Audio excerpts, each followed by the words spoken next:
If you're making cold calls or you're making any type of prospecting call, chances are you're dealing with a lot of objections. You're gonna get a lot of resistance, and that's okay. That's part of making dials. That's part of prospecting calls. Because let's just put yourself in the shoes of your prospect. They receive a phone call from a stranger that they don't know. Obviously, they're going to push back. They're going to have objections. They're going to try to get off the phone. But successful salespeople aren't afraid of that. Successful salespeople, in fact, embrace the objections that are coming their way, and they're prepared for it. So in this video, I'm going to show you how to crush any cold calling objection. Check it out.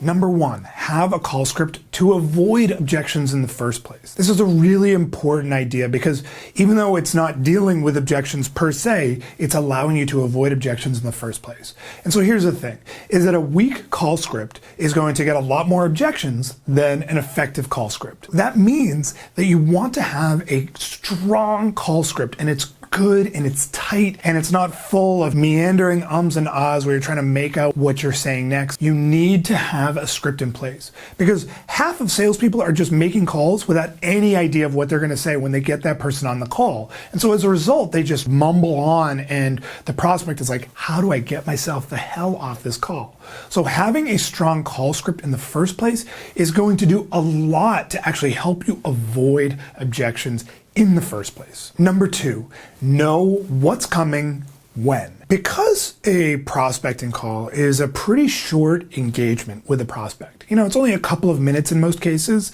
It can go on, but typically it's a couple of minutes. And most of the objections are going to come up early on in the call. So it's very structured and there's a lot of predictability to what's going to happen on that call. In fact, realistically, when we are having our clients script out their prospecting calls, there's only a couple of obvious areas where they're going to get a lot of pushback. Obviously, the very beginning of the call, you're going to have some very likely objections. So an example of knowing what's coming when, a very common objection early on is the prospect answers the phone, salesperson says a few things, and then the prospect determines that it's likely a salesperson and they're like, hey, you know what, this isn't a good time, I really can't take this call right now, could you try me back later? That's a really likely scenario. And so by knowing what's coming when, you are going to be ready for those objections. And so you really want to map out what are the most likely areas that you're going to get that pushback. And so if you've made prospecting calls before, you know where they come, right? They tend to come at the beginning, sometimes in the middle, and then very often at the end when you go to try to schedule a next step. And so knowing where they're coming and when they're coming and exactly what's likely to come, now you can be prepared. Number three, script out contingencies. And so now that you know what are the key objections that are coming, now it's time to actually script out the biggest contingencies.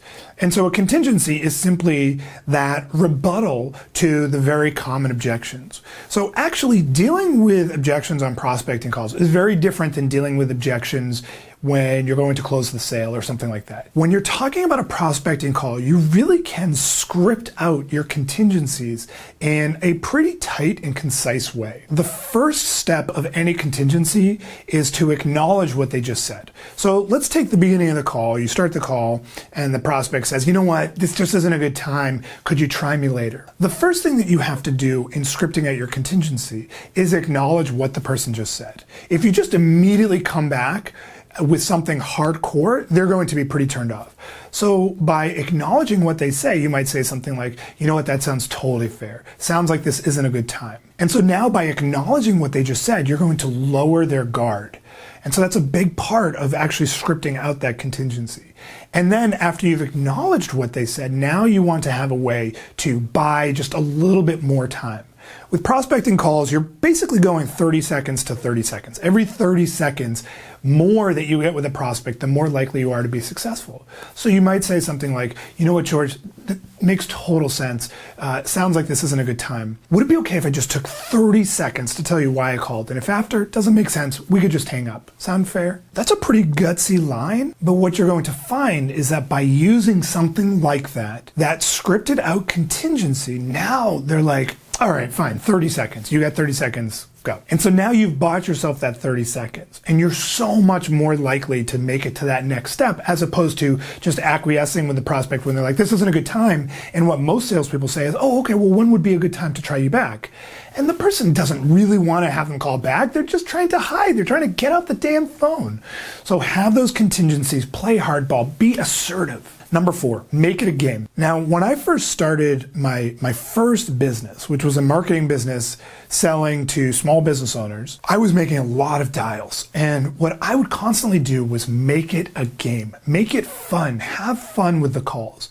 And so I never took what the prospect said personally. I always thought of it as if I was getting into a football game and it was a full contact sport and we were just sparring, we're just going back and forth. And by doing that, by taking the personal part out of it, it actually became a lot more fun.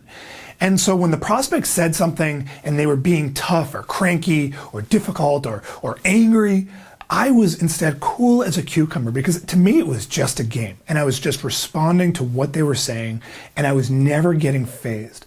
By making your calls a game, even when your prospect yells at you or gets furious as a result of something that chances are had nothing to do with you but had probably something to do with someone else and they're just taking it out on you, by making it a game and by diffusing it, a lot of times you can get opportunities back on track. Really important, make it a game. Don't take any of it personally. Number 5, remember, you have nothing to lose. When it comes to a prospecting call, if you've got a live one, right, and we've all been on a call where we get excited because we just have someone with a pulse who is willing to talk to us, we start to think, oh man, this is going to be a sale. Now you start to get worried because you're like, I don't want to lose this. But you have to remember that until you actually have a check in hand, you have nothing to lose. Take risks. Remember, it's just a game. There's nothing that can happen that can be so bad that's going to cause you to lose your job. You've got to remember you have nothing to lose. And by taking that pressure off of you, it makes dealing with prospecting call objections so much easier. Because when you get those objections, you're not thrown off by it. You're not fazed. You're not taking yourself too seriously. Instead, you're just having fun. Because that's one of the key parts to dealing with objections in these prospecting calls is if you care just a little bit less, it's actually going to make you so much more effective. Just play with it. Just roll with it.